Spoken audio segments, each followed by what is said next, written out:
Okay. Well, good afternoon and good evening, everyone. Thank you very much for your continued interest in Haempath. So today I've got the opportunity to present Trefines again because I'm actually in the hospital. Next time I talk, we'll return to the Leeds Virtual Lymphoma slide set. I'll be working my way through that steadily through the course of the year. Next week, just to let everyone know, it's Dr. David Dorwood from University College Hospital, London. We'll be talking on lung cancer, specifically molecular testing and morphology of lung cancer. So it'll be an excellent talk. So please share that widely with your colleagues, as many of you attend as possible, please. It's very important, in particular, for the external speakers that we get a good audience. Otherwise, it's difficult to persuade people to continue to contribute. So without further ado, as I know it's already coming up to 5 minutes past the hour, I've got a series of probably about 10 or 12 Trefines which have been taken from practice over the past week or so, educational cases, a bit of a mixed cases, so it'll be interesting to see what people think. And please, I'll be asking for opinions in the chat, so it's not just my voice. I've had a lot of travel recently. I apologise, I'm a little bit tired, so it's good for me to have some interaction with the group as well. Can someone just put one thing in the chat to show me that it's working fine? Just a thumbs up, or things are proceeding okay? Okay, that's great. And just out of interest, I don't know if people are able to tell me what locations they're in, which is always interesting while I pull up the details of the first case.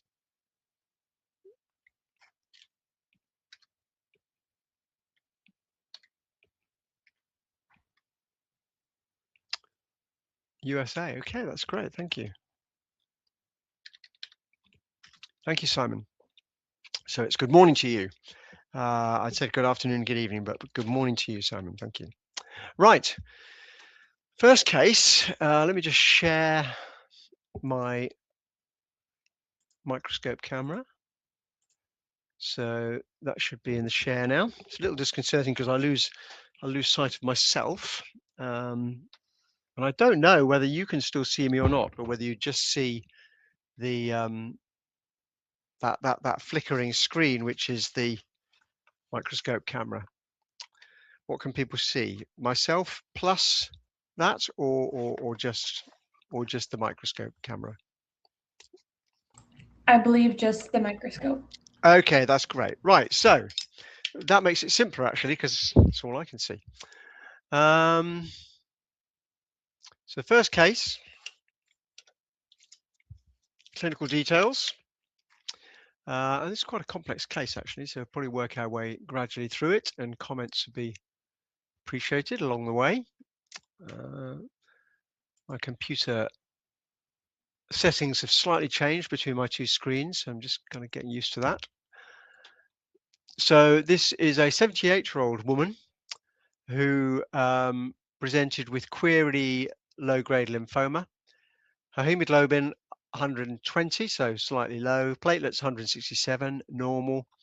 Neutrophils 1.7, so a bit neutropenic. White cells 5.9, so again normal. Right, so this is her marrow, going over the whole biopsy. So I think this is adequate. I'll not belabor the point. Those of you who have heard me talk before, but I think even in this power, can people see this area here? So it's important to look at all Trefines at a low power and to assess their adequacy. In terms of counting marrow spaces, I'm never dogmatic about it. It's really an approximation. You can't say where one marrow space begins and another ends definitively, but I would call that, say, 1, maybe 2, 3 there, moving up to maybe 4, 5, and then you might get away with calling that one 1. So you're looking at 6 to 7 marrow spaces. I think this is adequate. It's a little bit hemorrhagic at one end. Cellularity for 78-year-old probably overall within normal limits. So it's important to look at everything at low power. There does seem to be a bit of an aggregate there.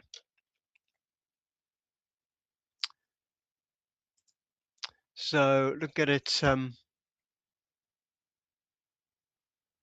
This is a little difficult because I'm not actually, because like yourselves, I'm not actually looking down the microscope. I'm just looking at it on the screen.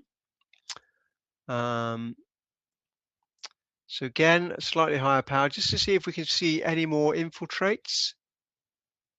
So definitely an infiltrate there. And the important thing about this infiltrate, if we just go into higher power, is that infiltrate, let's see where it is. Yep, up there. So the trabecular line there is here. So this is definitely a paratrabecular lymphoid aggregate. Paratrabecular lymphoid aggregates are almost always neoplastic and should always be considered neoplastic unless really excluded otherwise. You may be allowed one paratrabecular lymphoid aggregate in an otherwise extremely reactive bone marrow with lots of intertrabecular aggregates with a mixture of B and T cells. Certainly if you get two paratrabecular aggregates, that is definitely lymphoma. Even one usually is lymphoma. It's also important to distinguish between a paratrabecular aggregate, when you can see here it's been plastered onto the side of the trabeculae, or aggregates which are relatively large, but then part of them push up against the trabeculae, and they are not formally paratrabecular aggregates. You can see here we have a mixture of sizes and shapes of cells. So we've got like a plasma cell type cell, some small lymphoid cells, some larger lymphoid cells, maybe paraimmunoblasts. So we've got a mixed cellular pattern. That also provides a clue. When you're thinking about a mixed cellular pattern, you might be thinking about follicular. These small little lymphoid cells don't really look like centrocytes. That one there might look like a centrocyte. And these could, these could do with for centroblasts. So you'd really need immunos to determine that. Could possibly be CLL. You can get a mixture of different sizes of cells in that with paraimmunoblasts. It won't be mantle. Mantle is almost always small cells without any big cells. And it could also be marginal zone or even lymphoplasmacytic. So lymphoplasmacytic less likely because of these larger cells. Tends to be a mixture of lymphoid cells, lymphoplasmacytoid cells, and plasma cells. Don't tend to get larger cells in that. Right. In terms of scooting around the rest of the marrow, a 78-year-old, the marrow is maybe a little bit hypercellular in places, and there may be an infiltrate of cells. I mean, that cell there looks a little bit like some of the larger cells we saw. But pretty much when you scoot through on H&E, all you can say, apart from that aggregate, is the rest of it's a little bit hypercellular, but you can't reliably see any other lymphoid cells. So it'll be interesting to see what the immunos show. So I'll start off with CD20 for this case. Any comments in the chat? Anyone like to? So you can see here when you start looking on the immuno, you can see that there are aggregates of cells elsewhere as well. There's one up here, one down there, and there is also a low-grade interstitial infiltrate as well. So this degree of interstitial infiltrate in terms of B cells, particularly in a 78-year-old woman, would be concerning. In a younger person, you might accept this number of interstitial kind of dispersed B cells. But somewhere at this age, this looks too many. Could still be reactive, but of course, I think that you can say that these are neoplastic by association with this paratrabecular infiltrate. That's the only thing that's definitely neoplastic. These ones I think are neoplastic by association. This one down here, there's another aggregate there. That's not paratrabecular. That could, of course, be reactive, but I think in this instance, they're all going to be neoplastic. But certainly if you see large numbers of B cells, even scattered, they might be reactive in an older person, but they're more likely to be neoplastic. Just by comparison, if you look at B cells, you've always got to look at the T cells as well. And you can see here that, yes, there's an interstitial infiltrate of T cells, but it is less than the Bs. And the aggregates, both that aggregate there and this aggregate further up, have got some T cells in, but not many. So they're generally B cells. If we're thinking that the cells generally look small, so we're thinking of a low grade B cell lymphoma, so we need to look at CD5. Didn't actually do a 10, so we weren't considering follicular in this instance. CD5, we're certainly looking at, it's not worked the best, has it? But this little aggregate down here, so we know that this aggregate here, strongly positive for 20, occasional CD3 positive cells in, and just occasional CD5 positive cells. So I think it's CD5 negative lymphoproliferative disorder. You've got to look carefully at CD5, because where cases are CD5, if you look at low power, the background T cells will be darkly stained, and your eye will be drawn to those, and you won't see the sometimes weaker CD5 positive staining in the neoplastic cells. But these neoplastic cells, even at higher power, you can see they're clearly completely negative. We also did cyclin D1, but of course, if it's CD5 negative, you're not expecting cyclin D1 to be positive, and this one was nicely negative. It was also negative for CD23 and a range of plasma cell markers. We did do CD10 actually. I think my colleague did it as a second round immuno.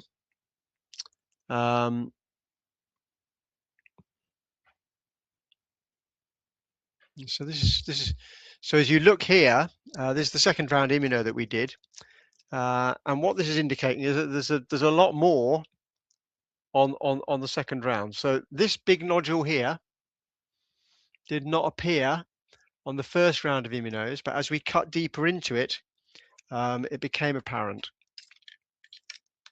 Let me just look at the yeah. So we haven't got an H&E for that, but as we cut further immunos in, we began to see these larger aggregates. This is CD10 showing some follicular dendritic type cells there. Lots of small CD10 positive cells, which can be just activated hematogones. But let's think, yeah, we did a PAX5 as well. So PAX5 is really good, obviously really good B cell marker. So what we found is, so this case illustrates nicely a huge, increase in the burden of disease as you cut into it. So that's the we're at PAX5 there, and this was a deeper cut. Let's just get it in focus. Maybe clean it. So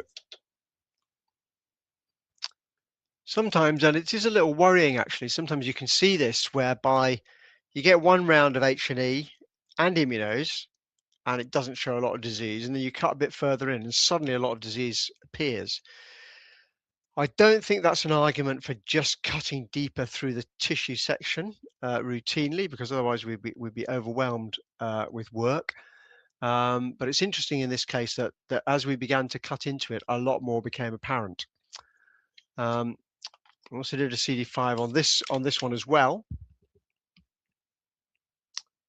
and this shows this interesting pattern here.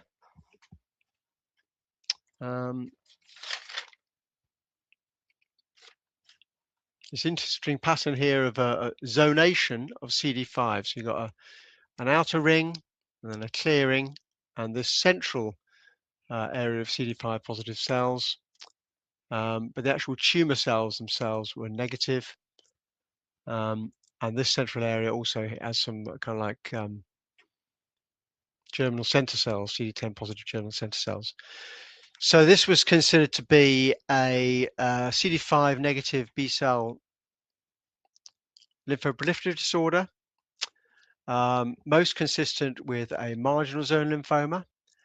And I think the CD5, this CD5 zonation, indicating kind of infiltrating T cells rather than the CD5 being positive in the tumor cells, is seen in marginal zone lymphoma. This is the CD3. So again, that's the zoned area, and unfortunately, it's like spilled out. So I think an interesting case showing marginal zone lymphoma, and also what you can find when you cut deeper into a section. Anecdotally, I once had a case, query CLL. There was no CLL on the H&E. I did the immunos. There was no CLL on the immunos. The person I was working with misunderstood, or maybe I didn't make myself clear what I wanted, and they went and ordered the immunos again. And on the second round of immunos, it was positive for CLL. So, you know, I don't know how many times you'd actually see disease if you know, in negative cases, if you just cut further in. But obviously, we don't know because we don't normally do that. Right. Next one. So any questions about that case or comments about that case? So I think that case shows a few things. First of all, that the marginal, the low-grade lymphoproliferative disorder was not very apparent on the initial H&E, apart from that one aggregate, which is paratrabecular. Secondly, that a lot more appeared on the deeper cuts. Thirdly, that you got a zoned appearance for CD5 infiltrating T cells within the marginal zone lymphoma aggregates, and also marginal zone lymphoma is associated with the development of pseudofollicles, which is why the CD10 was positive in the center. So I'll move on to the next case. If we can just find the patient details for it.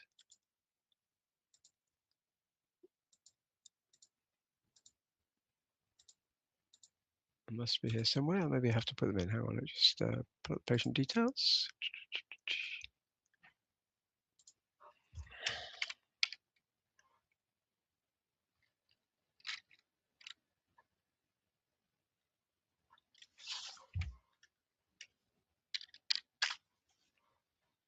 Okay, so this is a 58-year-old man. His clinical history is that he has had a myelodysplastic myeloproliferative neoplasm, query atypical CLL, a number of mutations, SRSF2, TET2, NRAS, KRAS. He's been treated with hydroxycarbamide. His requirements of that have been going up, and now he's got high CRP. Hemoglobin is 70, white cells 34, platelets only 11, and neutrophils 14.4. And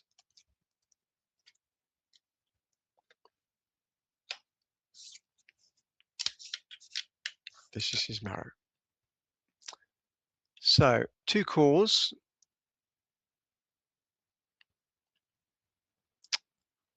And that's it.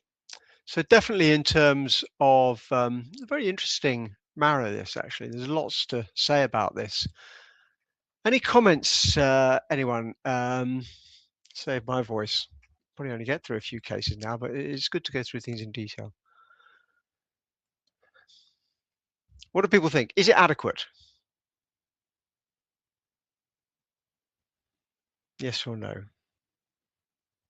Yes. Okay. Yeah. I think it's definitely. Thank you, Sin. It's definitely long enough. It's got plenty of marrow spaces in. I mean, what's in it is another matter. We'll come back to that in a minute.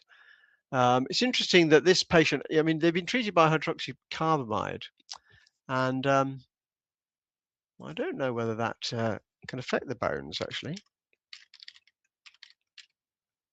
Not that I mean, we don't normally use hydroxycarbamide.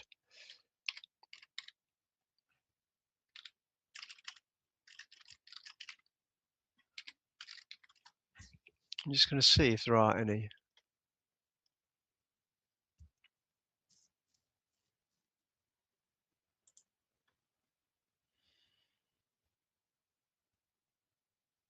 Okay, that's interesting. Yep, that's interesting. Right. So you got this marrow. It's obviously maximally hypercellular and very pale, which is because everything has died. So this is all necrotic cells.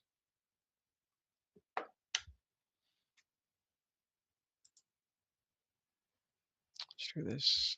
This is...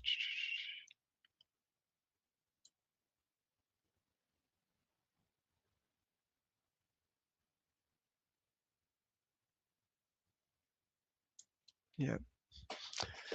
So this is very interesting here. So we've got all these necrotic cells. They've lost all their nuclei. So pretty much the whole marrow is necrotic.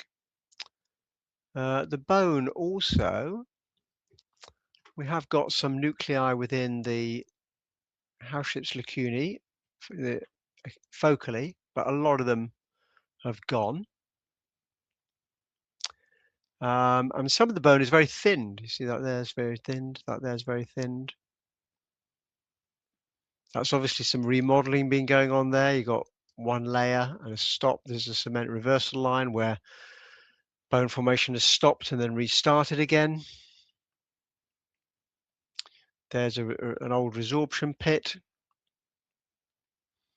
Very thinned bone here with evidence of ongoing remodeling. So you can see some older bone there and then a new bit of osteoid which has been laying down there. And you can see that this bit is lamella, but this bit is more woven.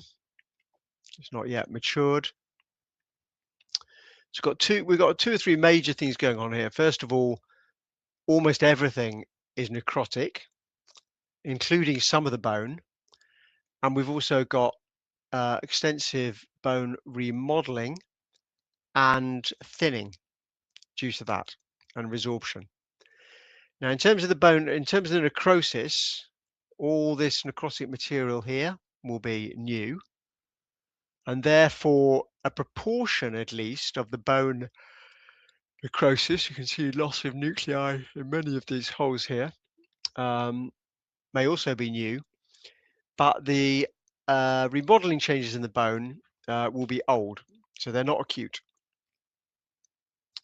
Looking through the marrow, all the way through, very dead there as well.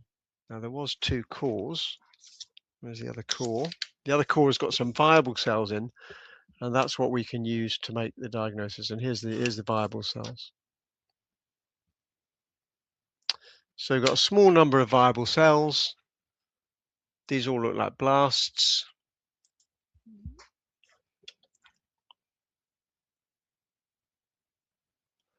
So any idea from anyone, any suggestions from anyone what's going on here? So bone necrosis, marrow necrosis, and marrow remodeling. I think the marrow remodeling is due to the hydroxycarbamide treatment.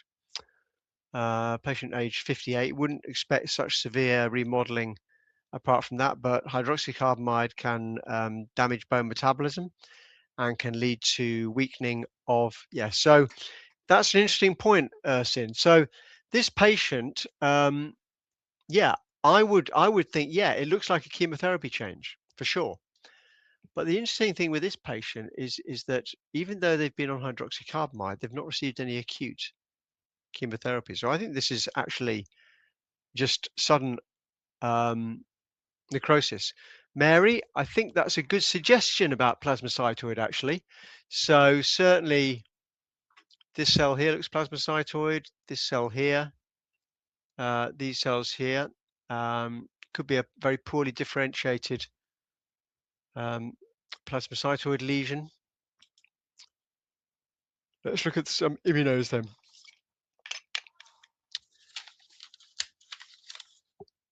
So I think that the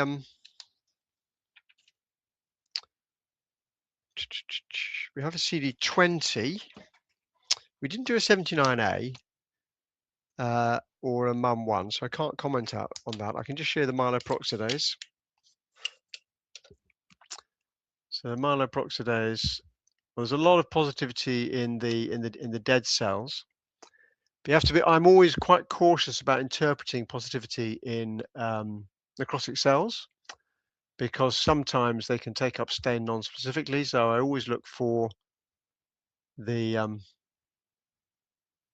viable cells.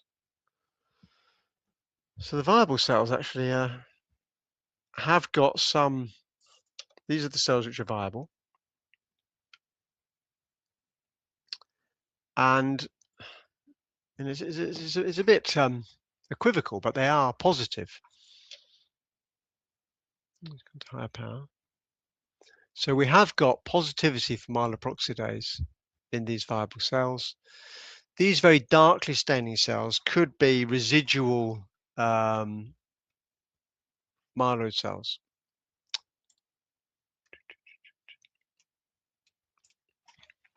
Like normal myeloid cells, because these are the viable ones. So that's the disadvantage of looking at something at high power, because at high power you think, oh, it might all be negative, but if you look closer in, there is definitely positivity within these cells. And comparing the positivity within the viable cells, which is these here, with the amount of positivity in the dead cells, which is all these here, you can see why I'm always a bit reluctant to accept positivity in the dead cells. I mean, I think by association here, you can say that they're positive, because we've got some positivity in the live cells, but really it's much stronger positivity here. And myeloperoxidase is a bit of a dirty stain. You can get non-specific staining with it, so I'd be cautious of interpreting that. CD20 is definitely a stain which is well preserved after necrosis of cells. So I think you can trust CD20 if it's positive, but it's negative. It's negative. So the primitive cells are positive for myeloperoxidase. And they were negative. I think they were positive for, what else are they positive for? Let's just see. My colleague made note of this. Yeah. Positive for CD56. So the CD56 in the viable cells. And you can see here the difference between the viable cells, which are 56 positive here, and the and the dead cells, which is all this down here, and these are essentially negative. So again, that shows that trusting the myeloperoxidase in the dead cells in this instance would probably lead to an error. They were also positive for CD33. That's often positive just about everywhere. So, and there was no myeloid maturation. So this was considered to be an acute myeloid leukemia, maybe with some monocytic differentiation. It was also focally positive for CD68. So CD68. Let's find the viable area.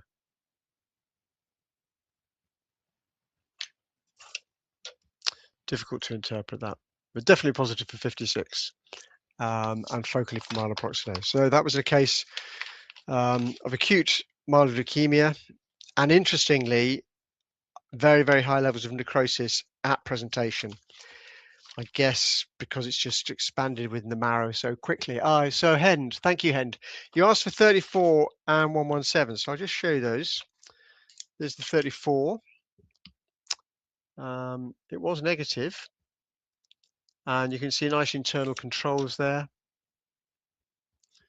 Got small little blood vessel controls, so it's definitely negative.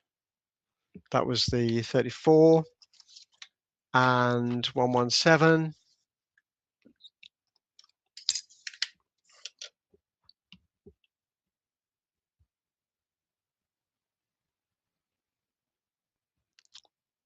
Was negative. Again, here we've got the viable area. We've got a couple of little mast cells, but the neoplastic cells are all negative.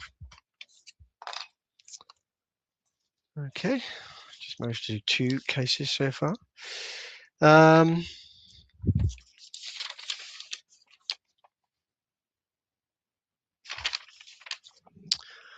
another case from my colleague. Just bring up the clinical details.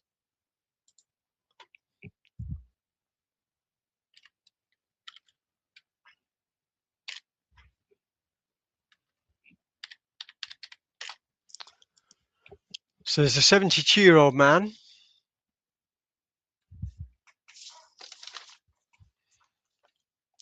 And the history. Okay, so he's had previous Waldenstrom's macroglobulinemia. He's been treated with 6 rounds of chemotherapy, and now he's got extensive abdominal lymphadenopathy. They're querying a high-grade transformation. So quite rare high-grade transformation. So you can see the variety. We had the first case, which is, well, rather subtle, in fact, to start with, but then became more apparent. And then this case, which is everywhere. And the question really is, so this is marrow.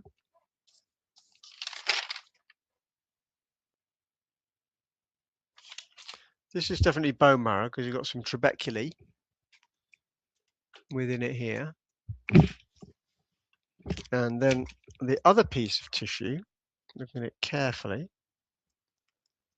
I think this is not bone marrow. I think this is just retroperitoneal tissue, retroperitoneal soft tissue. You've got a very large caliber blood vessel, which you wouldn't normally see in the marrow. Lots and lots of fat cells, obviously, which of course you see in the marrow, but is that crushed bone? Yeah, that's actually crushed bone. Yeah, I think this is difficult to say, actually. The way that this is packeted, this kind of looks like this may actually be retroperitoneal tissue rather than bone marrow. I think we just got a bit of crushed bone on the side because there's no marrow within it, and yet this is definitely marrow. So I think this is Waldenstrom's, which has completely filled the bone marrow spaces and has also then spread out of the bone marrow into the adjacent fat, like here. Yeah. So looking at the morphology of the cells.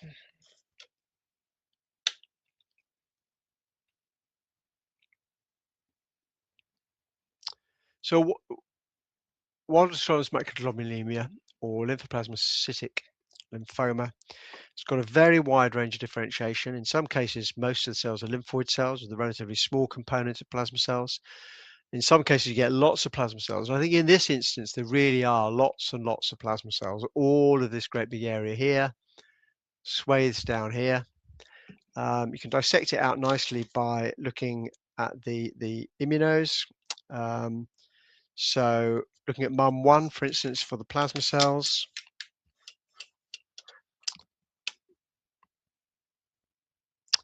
There's quite a few plasma cells. Probably, I don't know what percentage my colleague put down. Let me just look at the report and see what it was estimated at. Yeah,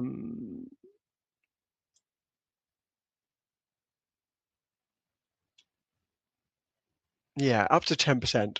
Up to 10% of the cells are plasma cells. I thought on the H&E it looked more than that, in fact. Maybe I just hit a really high area. CD138 always gives a higher percentage because obviously it stains around the cytoplasm, so what it stains is larger. So it looks more, it looks like a greater area. MUM1's obviously just staining the nucleus, so it looks like a smaller area. And interestingly here, you can see within the marrow, because this is all the same disease, but within the marrow, you've got lots of plasma cells. And then when you move out into this area, very, very few plasma cells, just a few scattered down here. So it's interesting that it's showing a different range of differentiation dependent on where it is, actually, because that's a sizable amount of tissue. So it's definitely representative of disease, and yet very, very much fewer plasma cells than in the marrow. I don't think I've ever seen that before, because of course we don't usually look outside the marrow. Just coincidental in this case, or accidental, that they've taken a piece of adjacent peritoneal tissue.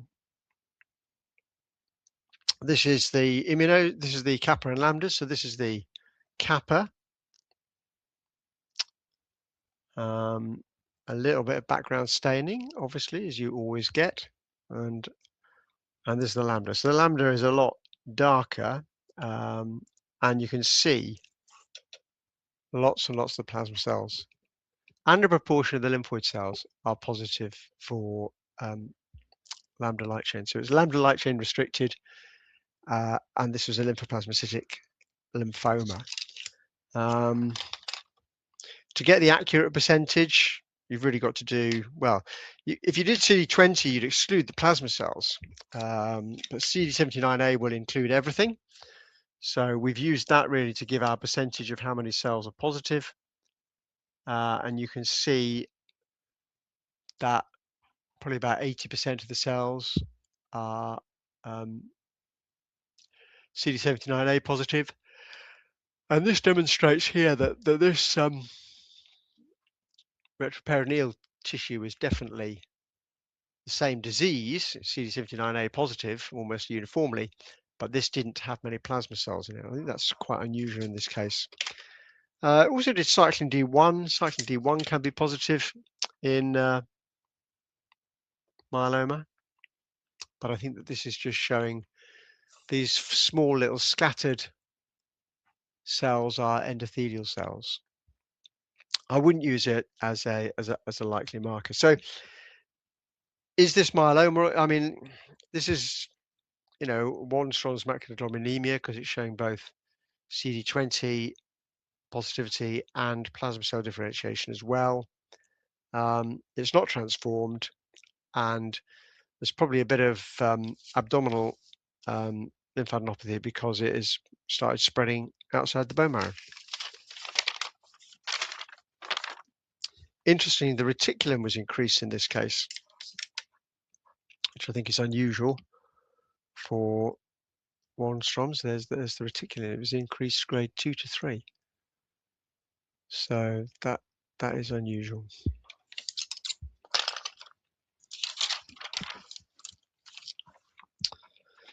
That's 3 cases from one of my colleagues. Now I'll look at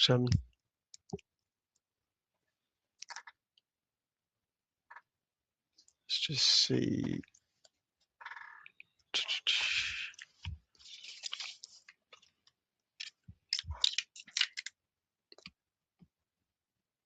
Yeah, okay. So move on to this one. If I can just get the clinical details up.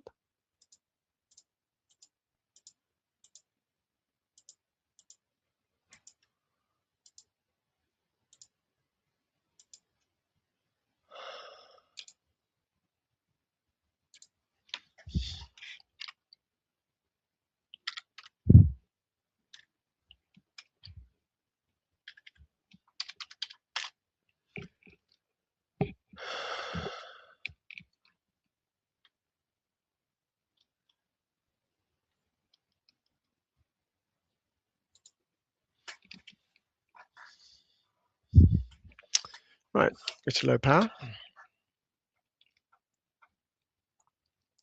So this is all we have.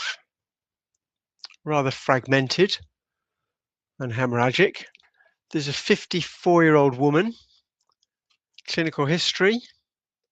Is a repeat bone marrow because they wondered about myeloproliferative disorder, but it wasn't. The first marrow was not conclusive. Her hemoglobin's 91. Platelets 111. White cells 1.5. Neutrophils 0.9. The aspirate was insufficient. So I'll just go into slightly higher power. So it is fragmented and a bit hemorrhagic. So I would say this is suboptimal. It's also not very large, probably only about, let's count the marrow spaces, probably 1, 2, 3, 4, maybe 5. I mean, a lot of this is just all fragmented, very difficult to say what's going on. At higher power,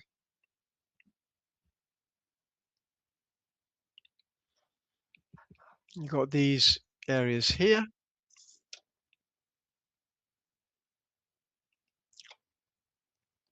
And then these really huge confluent areas of, well, anyone like to say what they think those cells are?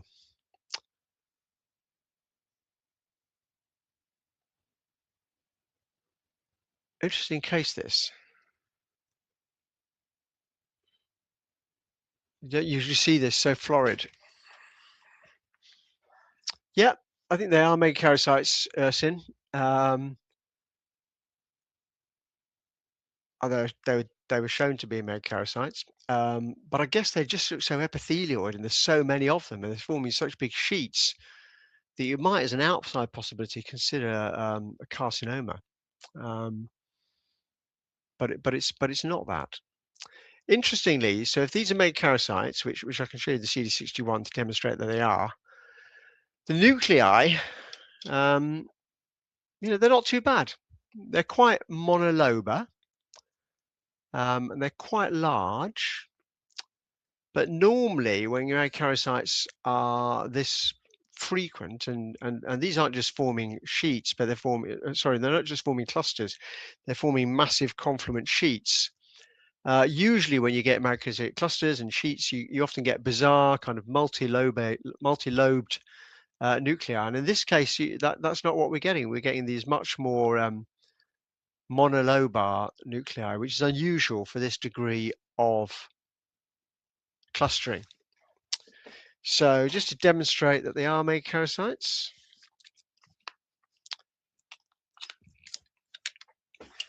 this is CD61.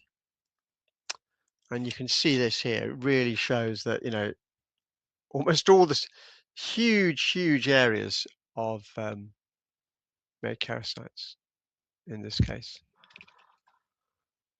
Just check the also wet. Yeah, huge areas of megakaryocytes.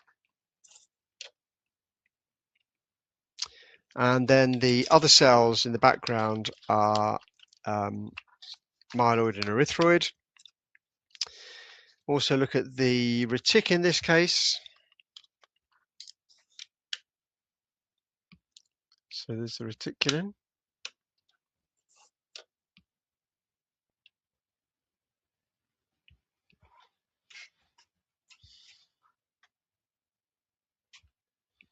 That's interesting. Did they repeat the retic?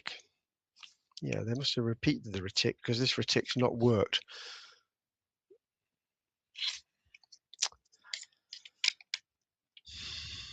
That's more like it. So if you see something that doesn't quite fit, like this, got all those megakaryocytes and the reticulin was not increased, and in fact there are no black fibers there at all, then repeat it and that's what you get. This is more like it. So this is WHO grade 2 to 3. So the grade 2 component is these coarse fibers everywhere. and the grade 3 component is the additional collagen fibrosis. So I think you can see that. I'm not sure if it's apparent on it. I think you can just about see it. See, it's slightly purple in that area. I've just changed the color balance. It's not so apparent. Let me just go off screen, get the color balance correct. If we go back onto it and then go back into that area. Yeah, so we can see a purple tinge to the fibers because it's been counterstained with the trichrome. So we've got coarse fibers plus these slightly purpley fibers because we've got collagen fibrosis there as well. So it's increased grade 2 to 3. So any thoughts about what this is likely to be? Anyone?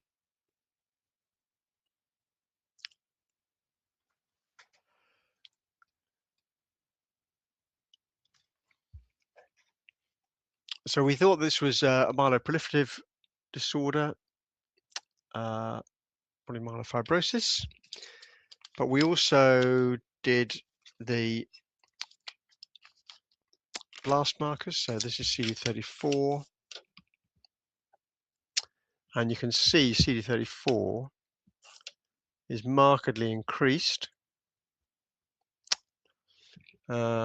both within these small blasts in the background, and also in the megakaryocytes. So this was considered myelofibrosis with increasing blasts, so representing accelerated disease. And I think of all the cases I've ever seen of myelofibrosis, I don't think I've ever seen one with so many, just sheets and sheets of megakaryocytes everywhere. You know, all these huge sheets of megakaryocytes. I've never seen such a florid example.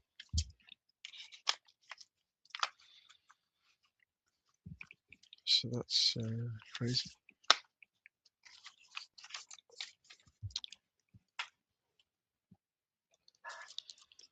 Okay.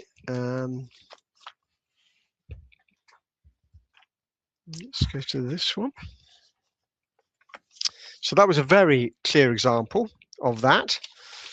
And next we'll go to something which is not such a clear example of that. Probably, yeah, I'll change with these two.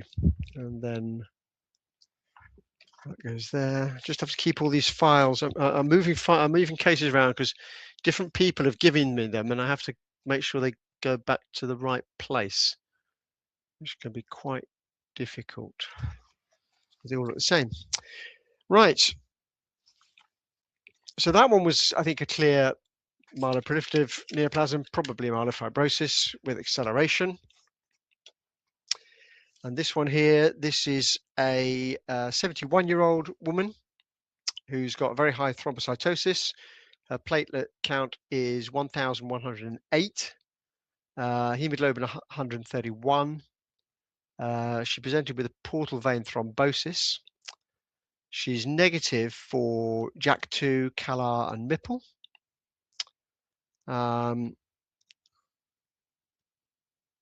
And this is it. So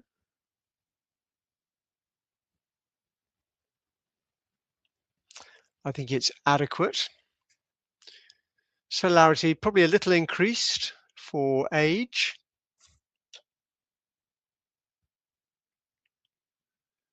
I think this is sufficiently diagnostic. Let me just bring up her results. Jackson, see if I can find her report.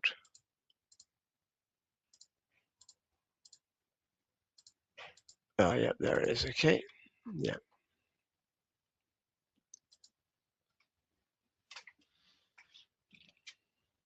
So we have got increased megas in this area.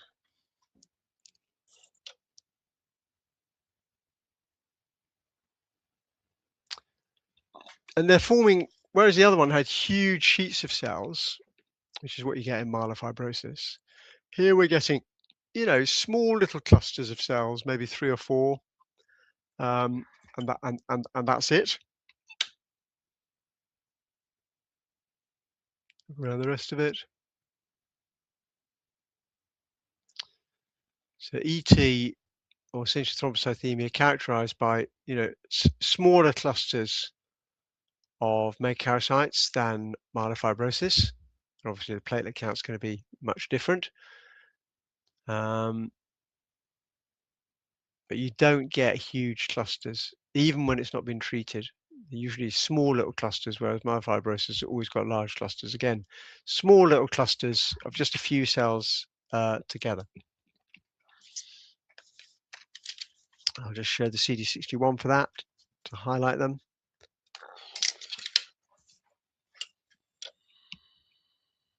Yep, so CD61 is really good for highlighting this. So you can see, a cluster of a few. Let's see. Yeah, a cluster of a few together up here, and scooting down through it. Another cluster of a few there. Another cluster of just a few here. So this fits nicely with essential thrombocythemia, particularly with that platelet count.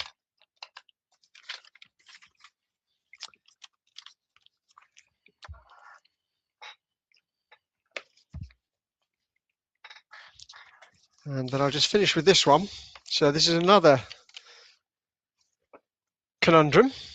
So this is a woman born in 1990, so she will be 36. Triple negative thrombocytosis, query myeloproliferative. Her hemoglobin is 133, platelets 443, so just outside normal range really, or almost within normal range, and neutrophils 5. So just a mild thrombocytosis. And this is her marrow.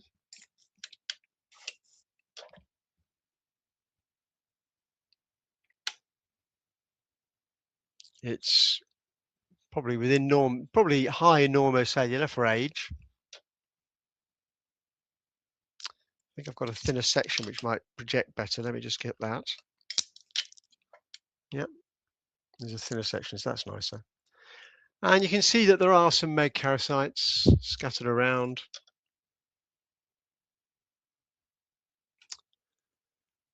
They may be forming small little clusters. So, it's not dissimilar to the other case, actually. Here we've got a small little cluster here. So mildly hypercellular or high normocellular, mildly increased platelets and megakaryocytes, some focal small little clusters, which I think are highlighted on the CD61. If I can get that, yeah, there's CD61.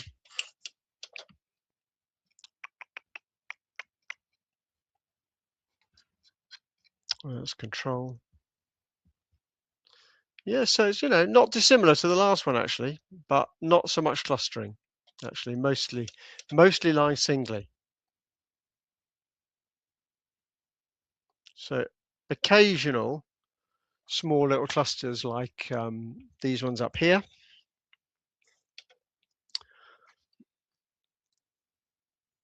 Just these ones up here. So I think that this one was said to be equivocal actually, and you need to rule out a reactive cause in this instance. Platelet count's not high enough for a myeloproliferative, and if you look at the WHO classification, then it's triple negative. So to call it essential thrombocythemia, you've got to have a platelet count over 450, which we haven't quite got, a molecular marker, which we haven't got, an absence of a reactive cause for a thrombocytosis, which we've not yet excluded a reactive cause clinically. So I guess the point of this case is that it's important to recognize that there are some, rather subtle macrocytic changes, but not to overcall them. And I think particular when you're looking to kind of make a diagnosis on a combination of major and minor criteria, it's important to not ignore the more subtle changes, because when you add them all up together, they could actually come to a diagnosis, but not to overcall any of them. And if they do fall under the bar, just say they fall under the bar. I mean, this woman's, relatively young, only 36. So, I'm not saying that you ignore older people, but in older people, you can get more non-specific dysmatopoietic changes in the marrow just due to age, and they're not an indicator of disease. Whereas in a young person, it's probably a bit more suspicious that there is something going on. It could be that over the next 6 months or year on follow-up, things progress with this patient, and then we will be led to a diagnosis, but there's insufficient evidence at the moment. So don't overcall things. Don't ignore them and say it's normal, but then don't overcall them. Just say it's their significance at the moment uncertain. Right, I'll stop there. Probably got through only about half of what I intended to. And are there any questions? And if people could indicate where they're joining from, that's useful for ourselves, and also to Diagnexia, who are supporting this as globally as possible. So it's really nice for us to see how far afield people have come. And I'll just indicate that next week we've got Dr. David Dorwood.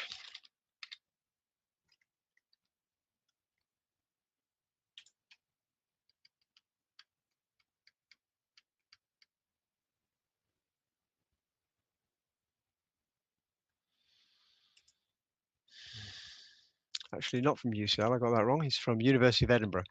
So, so we look forward to seeing him next week. Any comments from anyone? No? People indicate whether that was useful or not.